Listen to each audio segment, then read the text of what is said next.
भक्तों, ओम नमः शिवाय, श्री शिवाय नमस्तुभ्यम, जय श्री महाकाल। जी हाँ भक्तों, क्या आपके भी घर में कोई ऐसा व्यक्ति है जिसका विवाह नहीं हो पा रहा? आप लोग उसके विवाह के लिए बहुत ज़्यादा परेशान हो कि आखिरकार इसका जो विवाह है वो हो क्यों नहीं रहा। जब भी आप कोशिश करते हैं कि उसका जो विवाह है वो हो जाए, लेकिन फिर भी उसका विवाह होना नहीं हो पा रहा। आप लोग बहुत ज़्यादा परेशान हैं कि आखिर ऐसा क्या हो गया जिसके कारण आपके घर का उस व्यक्ति का विवाह नहीं हो पा रहा। चाहे जो हो, चाहे आपका लड़का हो या लड़की हो, आप चाहते हैं कि उसका विवाह हो जाए, लेकिन कोई न कोई अड़चन, कोई न कोई समस्या आ रही है जिसके कारण जो विवाह है ना वो दूर हो रहा है। तो टेंशन लेने की कोई ज़रूरत नहीं है। आज जो मैं आपको उपाय बताने वाला हूँ, केवल और केवल अगर आपने इतना ही कर लिया तो अवश्य रूप से आपके घर का जो कोई भी व्यक्ति है जिसका भी विवाह नहीं हो पा रहा, अवश्य रूप से उसका जो विवाह है ना वो पक्का होगा ही होगा। और जैसा वो विवाह चाहता है वैसा ही उसका विवाह अवश्य रूप से होगा ही होगा। पूज्य गुरुदेव की ही कथा सुन के और बहुत अच्छे से समझ के आपके लिए लेके आया हूँ, तो बस उपाय ध्यान से सुन के अच्छे से करिएगा जरूर। ठीक, देखिए पूज्य गुरुदेव की जो कथा होती है ना, जैसे कि आपको पता होगा कि पूज्य गुरुदेव की कथा में लाखों की भीड़ आती है। कैसे आती है? लाखों की भीड़ आती है। और जब गुरुदेव की कथा में लाखों की भीड़ आती है तो वहाँ ज़्यादातर जो भक्त रहते हैं वो क्या करते हैं, पत्थर के द्वारा अपनी मनोकामना गुरुदेव तक पहुँचाते हैं। तो अभी गुरुदेव की कथा चल रही थी, आज से 5-6 महीने पहले की बात है। गुरुदेव की कथा चल रही थी और गुरुदेव की कथा में लाखों की भीड़ आई।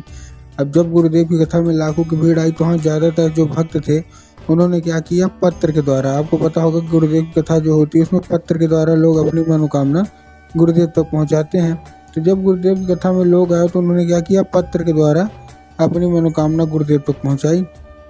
अब जब गुरुदेव के पास पत्र पहुँचा और गुरुदेव ने पत्र पढ़ा तो वहाँ गुरुदेव ने देखा कि ज़्यादातर जो भक्त है ना उनकी केवल और केवल एक ही दो मनोकामना है। क्या मनोकामना है? कि गुरुदेव, हमारे घर का जो व्यक्ति है इसका विवाह नहीं हो पा रहा, हम लोग बहुत ज़्यादा परेशान हैं उसके विवाह को लेके कि उसका जो विवाह है वो हो जाए, लेकिन कोई न कोई अड़चन, कोई न कोई समस्या आ रही है जिसके कारण उसका जो विवाह है ना वो होने का नाम ही नहीं ले रहा। कृपया करके कोई उपाय बता दें ताकि उसका जो विवाह है वो अच्छे तरीके से संपन्न हो जाए और अच्छे तरीके से उसका विवाह हो जाए। अब जब गुरुदेव ने ये देखा कि ऐसी ऐसी समस्या है, तब गुरुदेव ने 2 से 3 उपाय बताए। क्यों? क्योंकि उसमें जो पत्र में था ना ये भी लिखा था कि गुरुदेव, उसकी जो उम्र है वो धीरे धीरे करके गुजरती जा रही है। कोई हो चुका है 30 साल का, कोई 35 साल का, यहाँ तक कि 45 साल के भी लोग हो गए थे, लेकिन उनका विवाह नहीं हो पा रहा। तो वही सब बोल रहे थे गुरुदेव को ऐसा उपाय बता दें ताकि ऐसा ऐसा हो जाए। जब गुरुदेव ने ये देखा तब फिर गुरुदेव ने उपाय बताए। और जब गुरुदेव ने 2 से 3 उपाय बताए तो वही लोग गुरुदेव की कथा में मात्र 1 से 1.5 महीने के बाद वापस आए। वही लोग, अब जब वही लोग गुरुदेव की कथा में वापस आए तो उन्होंने क्या किया, फिर से एक बार गुरुदेव को पत्र लिखा आने के बाद। लेकिन ये वाला जो पत्र था, ये आप जान के हैरान हो जाओगे कि ये वाला जो पत्र था ये गुरुदेव को धन्यवाद के रूप में पत्र था कि गुरुदेव धन्य हो आपका, आपके द्वारा बताया गया उपाय हमने कर लिया है। हमारी सारी की सारी जो इच्छा थी, सारी की सारी जो मनोकामना थी ना वो पूरी हो गई है। क्यों? क्योंकि हमारे घर का जो व्यक्ति था उसकी सारी की सारी इच्छा, जो मनोकामना पूरी हो गई, उसका जो विवाह है वो पक्का हो गया है। आपका कोटि कोटि धन्यवाद। तो देखिए, जो लोग भी मेरी आवाज़ सुन रहे हैं ना, अगर आपको भी जानना है कि आखिर ऐसा कौन सा उपाय है जिसको करने मात्र से लोगों की इच्छा मनोकामना पूरी होती है, तो चलिए हम बताते हैं आपको आज की इस वीडियो के माध्यम से। तो बस उपाय ध्यान से सुनिएगा, अच्छे से करिएगा। लेकिन उससे पहले चैनल पे अगर पहली बार आए हैं और आवाज़ मेरी पहली बार सुन रहे हैं तो वीडियो कर दें लाइक और चैनल को भी कर लें सब्सक्राइब, ताकि पूजनीय पंडित प्रदीप जी मिश्रा के रोज नए नए उपाय जो कि मैं उनकी कथा से सुनता हूँ, श्रवण करता हूँ, सबसे पहले मैं आपको प्राप्त करा सकूँ। ठीक, तो देखिए, जो हमारा सबसे पहला उपाय है, इस उपाय में आपको करना क्या है। जो हमारा सबसे पहला उपाय है, इस उपाय में 3 काली मिर्च और 1 धतूरे से ये उपाय करना है। क्या करना है? 3 काली मिर्च और 1 धतूरा। अब देखिए, काली मिर्च और काली तिल में ना बहुत सारे लोग परेशान होते हैं कि काली तिल लेना है कि काली मिर्च लेना है। तब गुरुदेव ने साफ साफ बताया है कि आपको क्या लेना है, काली मिर्च। ठीक, ले लिया काली मिर्च, उसके साथ साथ आप 1 धतूरा ले लीजिए और ये लेके उसी व्यक्ति को दे दीजिए जिसका भी विवाह नहीं हो पा रहा है। ठीक, दे दिया।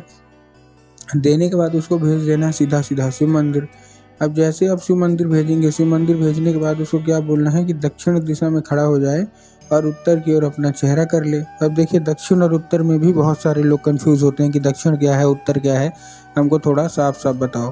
तब गुरुदेव ने साफ साफ बताया है कि आप जिस भी शिव मंदिर जा रहे हैं उस शिव मंदिर का जिधर साइड जलाधारी हो आपको अपना चेहरा उधर साइड करके खड़े हो जाना है। ठीक, खड़े हो गए। खड़े होने के बाद आपको एक नाम लेके, कौन सा? महादेव का बहुत ही सुंदर सा नाम है, श्रम्भेश्वर महादेव। तो बस आपको करना क्या है, आपको श्रम्भेश्वर महादेव का नाम लेके उन्हीं का स्मरण करके आपको चुपचाप से क्या कर देना है, आपको अर्पित कर देना है बस। पूज्य गुरुदेव कहते हैं कि अगर आपने श्रम्भेश्वर महादेव का ये उपाय कर लिया तो अवश्य रूप से जो मनोकामना है ना वो पूरी होनी ही होनी है। ठीक है, ये था कौन सा हमारा, ये था हमारा पहला उपाय। अब हम चलते हैं अपने दूसरे उपाय की ओर। अब देखिए जो हमारा दूसरा उपाय है वो 11 लाल फूल का उपाय है। अब इसमें आपको देखिए करना क्या है, इसमें आपको 11 लाल फूल लेने हैं। फूल आप कोई सा भी ले सकते हैं, गुलाब का ले लीजिए, गुड़हल का ले लीजिए, जो भी आपको पसंद है आप फूल ले लीजिए। बस एक दो चीज़ का ध्यान रखना है कि जो फूल है वो कहीं से भी कटा फटा नहीं होना चाहिए, कहीं से भी खंडित नहीं होना चाहिए, कहीं से भी मुरझाया हुआ नहीं होना चाहिए। और दूसरी चीज़ आपको ध्यान रखना है कि जो फूल है वो एक किस्म का होना चाहिए। एक किस्म का मतलब अगर गुलाब का ले रहे हैं तो केवल गुलाब का लीजिए, अगर आप गुड़हल का ले रहे हैं तो केवल गुड़हल का लीजिए। ये नहीं करना कि 2 फूल किसी और के ले लिए, 3 फूल किसी और के ले लिए, 4 फूल किसी और के ले लिए, ऐसा आपको नहीं करना। ठीक, ले लिया आपने फूल अच्छे से। फूल लेने के बाद आपको करना क्या है, पहुंच जाना है सीधा सीधा शिव मंदिर। अब आपके दिमाग में क्या होगा, जाएंगे और जाके चुपचाप बाबा भोलेनाथ के ऊपर अर्पित कर देंगे, जो कि पूर्णतः गलत है। आपको बाबा भोलेनाथ के ऊपर अर्पित नहीं करना। आपको किसके ऊपर अर्पित करना है, आपको अर्पित करना है माता शोक सुंदरी की जगह पे। अब देखिए जिसको पता है कि माता शोक सुंदरी की जगह कहाँ होती है उनका तो ठीक, लेकिन बहुत सारे ऐसे लोग हैं जिनको यही नहीं पता कि माता शोक सुंदरी की जगह होती कहाँ है।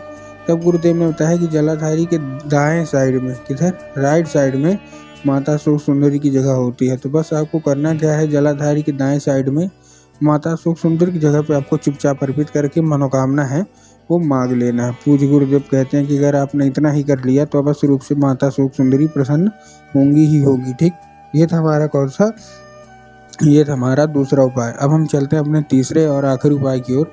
अब तीसरे और आखिरी उपाय में देखिए आपको करना क्या है। इस उपाय में आपको लेना है लाल चंदन, और लाल चंदन लेने के बाद पहुंच जाना है सीधा सीधा शिव मंदिर।